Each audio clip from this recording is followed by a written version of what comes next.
할렐루야. 하나님의 사랑과 은총 축복이 여러분에게 넘치시기를 축원합니다. 오늘 8월 12일 날 수요일 날 아침입니다. 이 아침에 하나님께서 함께 하시고 위로하시며 기도 응답하시며 축복하시는 귀한 하루가 되기를 바랍니다. 오늘은 선교적인 삶의 나는 누구인가? 어제는 나그네로서의 삶에 대한 말씀을 생각했습니다. 오늘은 세상의 소금에 대한 말씀입니다.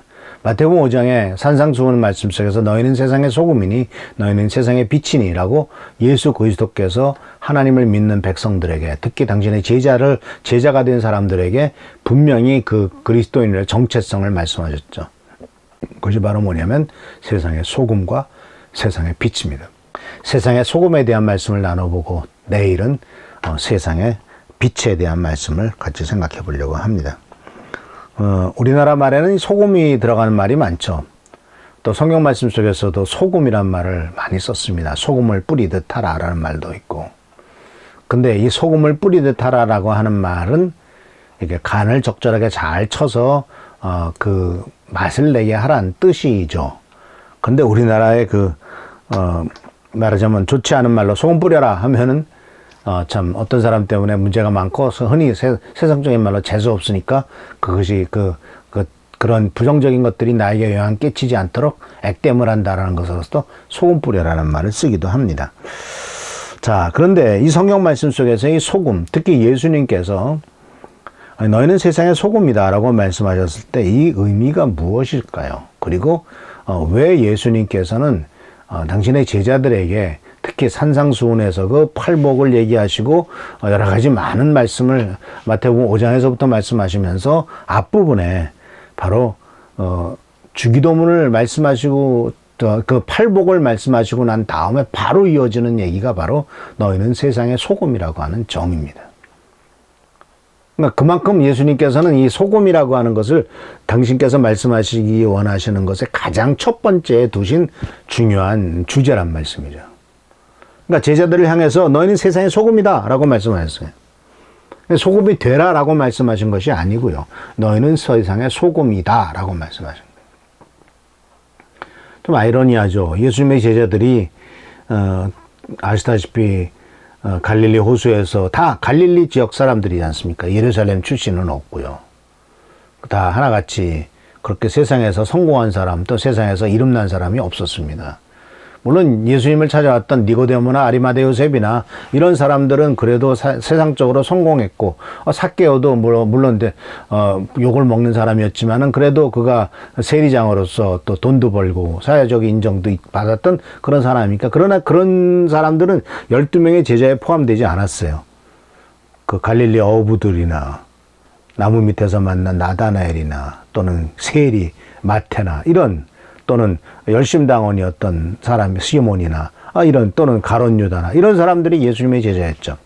근데 그런 제자들을 향해서 너희는 세상의 소금이다라고 이렇게 말씀을 하십니다. 그래서 오늘 소금에 대한 말씀을 잠깐 생각해 보려고 하는데, 첫 번째는 이제 소금의 특성에 대한 것, 그리고 이 소금이란 말씀이 표현하고 있는 은유와 그리고 예수님께서 소금이 맛을 잃을 가능성에 대한 경고, 이런 부분들을 같이 한번 생각해 보려고 합니다. 그리고 우리들의 삶과도 한번 연결시켜 보려고 하는데, 이제 소금의 특성에 대해서 여러 가지 특성이 있겠죠. 소금에는 뭐 여러 가지 많은 특성이 있지만 오늘 본 말씀 속에서 예수께서 말씀하셨던 이 말씀 속에서 이 세 특성은 마태복음 5장 13절에 이렇게 말하고 있습니다. 너희는 세상의 소금이다. 소금이 짠맛을 잃으면 무엇으로 그 짠맛을 되찾게 하겠느냐. 짠맛을 잃은 소금은 아무데도 쓸 데가 없으므로 바깥에 내버려서 사람들이 짓밟을 뿐이다. 자, 마태복음 5장 13절에서 예수님께서 우리들을 향해서 너희는 세상의 소금이다 라고 했는데, 그 소금의 특징을, 많은 특징이지만 그 중에서 가장 중요한 특징을 짠맛이란 말을 썼습니다. 짠맛. 짜게 하는 맛이 특징이다. 그래서 이 본문 말씀에 근거해서 생각해 봤을 때 이 소금의 능력은 바로 맛을 내게 하는 것이라고 하는 것을 보게 됩니다. 왜냐하면 짠맛을 잃으면 아무 짜게도 쓸모가 없지 않냐 이렇게 말씀하고 있잖아요. 이 짠맛에 대한 역할, 우리들은 한번 생각해 볼 수가 있어요. 그래서 바로 다른 것들에 대해서 바로 이 소금의 역할, 짠맛의 역할을 하고 있는 것을 볼 수가 있는데요. 이 짠맛은 물론 이제 음식의 맛을 내게 합니다. 그리고 동시에 그것을 통해서 이제 맛있게 먹게 만들죠. 그리고 또 뭐 썩지도 않게 하죠. 소독하는 데도 쓰기도 하고요. 썩음을 방지하기도 하죠. 바닷물의 염도는 3%밖에 안 됩니다. 그렇지만 굉장히 짜잖아요, 바닷물은. 그 짠 바닷물, 3%의 염도를 가진 바닷물이 이 육지에서 별 쓰레기들이 다 들어가도 그걸 다 정화시켜내죠. 물론 이제 바닷물이 어마어마하게 많으니까 다 정화시키지만은 이 바닷물이 바로 짠맛을 유지하기 때문에 정화시킬 수 있는 것을 보게 됩니다. 그래서 이 오늘 말씀의 소금의 특징은 바로 이제 이 맛에 대한 얘기를 주님께서 말씀하고 있는 것을 발견할 수가 있어요. 그리고 이제 두 번째로서 이 소금이라고 하는 것에 대한 은유, 이것이 어떤 의미를 갖고 있느냐, 이 소금의 은유를 한번 생각해 볼 필요가 있는데, 이 예수님께서 소금을 말씀하셨을 때 세상의 소금이라고 말씀하셨잖아요. 이것은 하나님 나라 백성과 세상과의 어떤 관계를 얘기하는 거예요. 근데 이것은요, 무슨 얘기냐면 세상의 소금 노릇을 해야 되는 이유, 세상의 소금 노릇을 하지 않으면 생길 결과를 생각해 볼 필요가 있어요. 예수 그리스도를 믿는 사람은 세상에 맛을 내야 되죠. 그런데 누구 입맛에 맞는 맛을 내야 할까요? 예수 그리스도를 믿는 사람이 맛을 냈을 때 누구 입맛에 맞게 해야 될까요? 하나님이시죠. 우리가 믿는 하나님의 입맛에 맞도록 세상의 소금 노릇을 해야 된다는 겁니다. 그러면 거꾸로 생각해 봅시다. 세상에서 소금 노릇을 하지 못하면 이 세상은 더 썩겠죠. 그리고 이 세상은 맛이 없어지겠죠.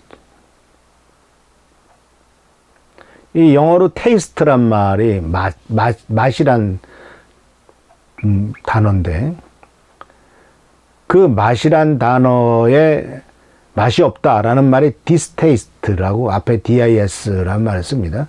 distasteful라고 하는 것이 맛이 없는 이런 번역인데, 놀랍게도 맛없다라는 단어라 의미일 뿐만 아니라 혐오스럽다라는 의미도 포함됩니다.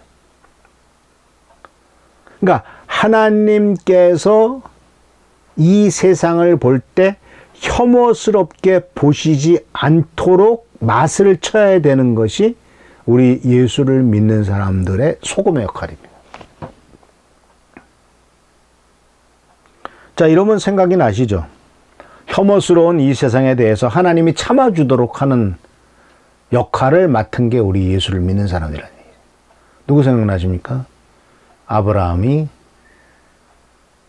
하나님 앞에서 소돔과 고모라를 심판하러 가시는 하나님 앞에서 붙잡고 늘어지는 것 생각나지 않습니까?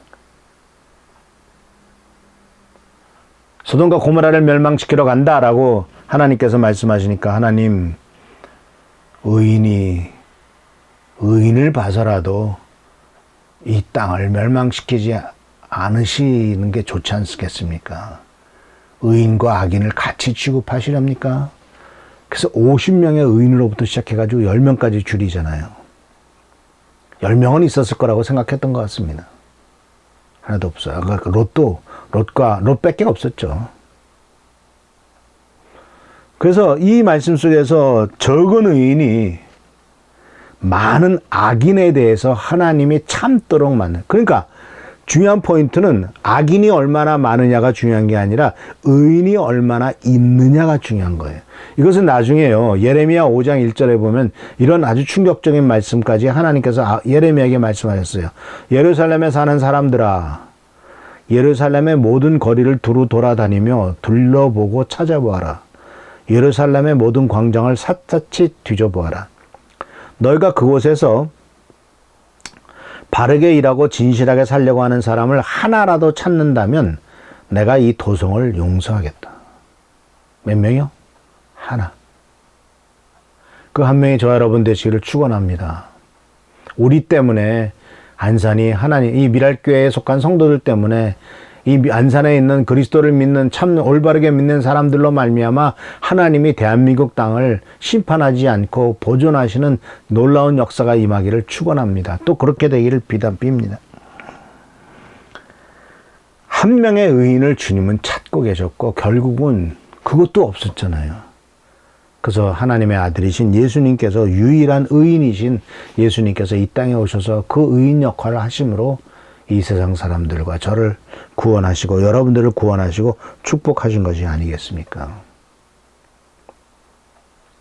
그래서 이 소금의 특성에 대해서 말씀드렸고 소금에 어떤 은유가 있다. 소금의 은유는 바로 하나님에게 참도록 하나님이 좀 봐주시도록 세상에 맛을 내는 역할을 하는 것이 우리 예수를 믿는 사람들의 역할이다라는 것을 말씀을 드렸고 이제 세 번째로서 오늘 말씀 속에서 예수님이 경고하시는 것이 있죠. 바로 그게 뭐냐면 소금이 맛을 잃으면이라는 말씀입니다.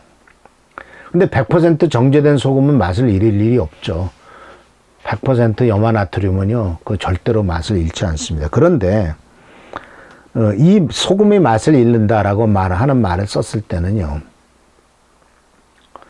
우리들이 이 바닷가에서 염전에서 얻는 천일제염, 그 천일염, 그러니까 바닷물을 받아서 증발시켜서 이제 이 소금을 남게 하는 이 천일염, 그것도 물론 불순물이 섞여 있기 때문에 이제 그것을 정제하기도 하죠. 그래서 나중에 이제 아주 간헐 정제염을 만들지만 어떤 때는 정제염을 만들면서 그 바닷물로 만들어진 천일염에 있는 많은 미네랄이 빠져나가기 때문에 더 좋지 않다라고 말하기도 하죠. 그래서 오히려 천일염을 가지고 무슨 대나무통에 넣어가지고 구워서 7번 구운 죽염을 만드는 거, 이런 것이 더 비싸게 팔리지 않습니까? 그 맛을 잃지 않죠. 순수한 소금은 맛을 잃을 수 없어요. 그런데 이런 천일염이 아니라 이스라엘 사람들이 그 맛보게 되었던 소금은 지중해에서 나오는 어떤 그러한 천일염도 있겠습니다. 그보다도 사해바다에 가면은 사해바다 양쪽에 산이 있잖아요. 그 산이 다 소금산이에요. 그러니까 이 소금들로 만들어진 산이에요.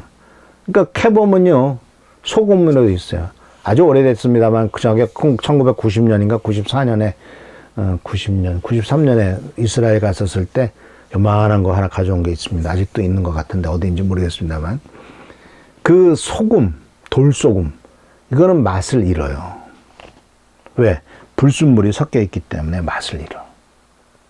그래서 우리의 삶에, 예수를 믿는 사람들의 삶에 불순물, 즉 세상의 욕심과 세상의 죄가 끼어들기 시작하면요, 세상에서 맛을 내는 역할을 못하게 된다는 얘기예요. 우리는 그것을 눈으로 보지 않습니까? 많은 목사들이, 많은 예수를 믿는 사람들이 맛을 잃어서 역할을 못하자고 손가락질 당하고 더 욕을 먹고 있지 않습니까? 말씀대로 살고 순수하게 살아야만, 그리고 세상의 법 정도가 아니라 하나님 나라의 법을 지키면서 살아야만 소금의 역할을 할 수 있는데, 세상의 욕심과 죄악이 들어왔을 때 더 이상 우리는 소금 역할을 하지 못하고 세상 사람들로부터 짓밟히고, 세상 사람들이 이게 뭐야 하면서 무시하고, 세상 사람들이 욕하고, 세상 사람들로부터 인정 못 받는 결과를 가져오고 있지 않습니까? 결국 우리들은 에베소서 5장에 나오는 말씀에 나오는 것처럼 뭐라고 말씀하고 있냐면, 음행이나 온갖 더러움이나 탐욕이나 이런 것들을 다 입에 담지 맙시오. 이렇게 하는 것은 성도들에게 합당합니다. 그러면서 이렇게 뭐뭐 하지 마라, 뭐뭐 하지 마라 계속. 왜? 이런 일들이 다, 이 에베소서 5장 3절에서 7절까지 나오는 말씀들이 모두가 다, 이런 일들이 다 뭐예요? 다 맛을 잃은 사람들이 되는 거예요. 소금의 맛을 잃고, 특 7절에 보면은 그러므로 여러분은 그런 사람과 짝하지 마십시오. 그런 사람들과 친하게 보내고 그런 사람과 같이 동업을 하고 그 사람들과 같이 놀지 말라니. 왜? 그들처럼 닮아갈 것이고. 그래서 느끼는 점은 바로 뭐냐면 내 영향력이 그 사람을, 내가 그리스도인으로서 영향력이 더 커서 예수를 믿지 않고 세상의 욕심대로 살아가려는 사람들을 내 영향력 안에서 복음으로 끌어들일 수 있는 힘이 없다면 오히려 거꾸로 내가 세상 사람들의 영향력에 딸려 들어가서 세상 사람들처럼 똑같이 죄짓고 똑같이 나쁜 짓하고 똑같이 세상의 쾌락과 즐거움을 쫓아가게 된다니까요. 그러니까 사랑하는 성도 여러분, 우리가 예수를 믿는 믿음으로써 주님께서 내 속에서 성령께서 내 속에서 능력을 발휘하시고 나를 통해서 세상 사람들에게 복음의 영향력을 끼치는 그 힘이 있을 때에 그 힘을 유지해야 되고 그런 능력을 갖고서 세상 사람들을 대해야 된다는 거예요. 그렇지 않으면 우리는 세상 사람들로부터 더 영향을 받아서 세상의 유혹과 세상의 그 가치관에 나도 따라가게 된다는 것이죠. 그러면 소금으로서의 맛을 잃게 되는 것입니다. 세상의 맛을 내는 대리자로서 역할을 못하게 된다는 얘기죠. 마지막 봅니다. 그렇다면 우리가 맛을 잃으면 어떻게 될까요? 아무 쓸모가 없죠. 근데 문제는 이 맛을 잃을 가능성에 대한 경고를 하셨을 뿐만 아니라 더 무서운 것은 맛을 잃은 소금에 대해서 밖에 던져서 짓밟힌다라는 표현도 있지만 마태복음 13장 40절 43절에 가라지는 뭐하다가 불에 태워버리는 것과 같이 세상 끝날에도 그렇게 할 것이다. 인자가 천사를 보낼 것인데 그들은 죄짓게 하는 모든 일들과 불법을 행하는 모든 사람들 자기 나라에서 모두 끌어다가 불 아궁 위에 쳐넣을 것이다. 그러면 그들은 거기서 울며 이를 갈 것이다. 그때 의인들은 그들의 아버지의 나라에서 해와 같이 빛날 것이다. 귀 있는 사람들은 들어라. 이 구원의 문제와도 연결된다는 것이 맛을 잃으면 아무 쓸모가 없어서 구원을 잃을 가능성을 경고하고 있는 겁니다. 우리가 너무 복음이 쉬워졌어요. 복음이 너무 단순해지고 복음이 너무 가벼워졌어요. 값싼 복음이 됐어요. 월요일날도 말씀드렸습니다만은 보네퍼라고 하는 목사님이 쓴 책 중에서 바로 나를 따르라라고 하는 책이 있습니다. 예수님을 따르라고 예수님께서 말씀하신 것이죠. 근데 그 내용 속에서 뭐가 나오냐면 값싼 복음이란 말이 나옵니다. 값싼 은혜, 싸구려 은혜. 그것은 바로 회개함이 없는 용서를 베푸는 것. 이런 것들이 싸구려 은혜라는 겁니다. 진정한 회개는 가던 길에서 완전히 돌이켜서 예수 그리스도를 따라가는 거죠. 그렇게 하지 않는데 무조건 용서해 주는 거는 그건 싸구려 은혜지 진짜 은혜가 아니고 그것은 구원받는 길이 아니다라고 경고를 하고 있는 것을 볼 수가 있습니다. 그래서 오늘 말씀을 마칩니다. 주님께서 우리들을 향해서 너희는 세상의 소금이다 라고 말하고 계시면서 이 소금의 역할은 하나님 편에서 봤을 때 하나님이 세상을 멸망시키지 않도록 하는 맛을 유지하는 역할을 우리가 해야 된다라고 말씀하셨고 우리들은 세상으로부터 유혹을 받아 맛을 잃을 소금이 될 가능성이 있다 하는 것을 경고하고 계시고 그렇게 됐을 때 구원조차 장담하지 못한다라고 하는 이 경고의 말씀을 드리면서 말씀대로 순종하고 승리하는 여러분 되시길 축원합니다. 아멘. 좋으신 주님 은혜를 감사합니다. 오늘 주님께서 귀한 말씀을 주셨습니다. 말씀 속에서 우리가 스스로 깨달을 수 있도록 도와주시고 하나님 나라와 하나님의 뜻을 위해서 승리하며 영광과 존귀를 돌리도록 축복하옵소서. 오늘도 함께 하시고 보살펴 주시고 돌봐주시길 바라옵고 예수 그리스도 이름으로 축복하며 간절히 기도하옵나이다. 아멘. 오늘도 주님께서 축복하시며 채워주는 귀한 은총을 누리시고 맛을 잃지 않는 소금으로서 역할을 감당하는 여러분 되시기를 축원합니다. 교회를 위해서 성도를 위해서 나라와 민족을 위해서 계속 기도하는 여러분 되시기를 축원합니다. 감사합니다.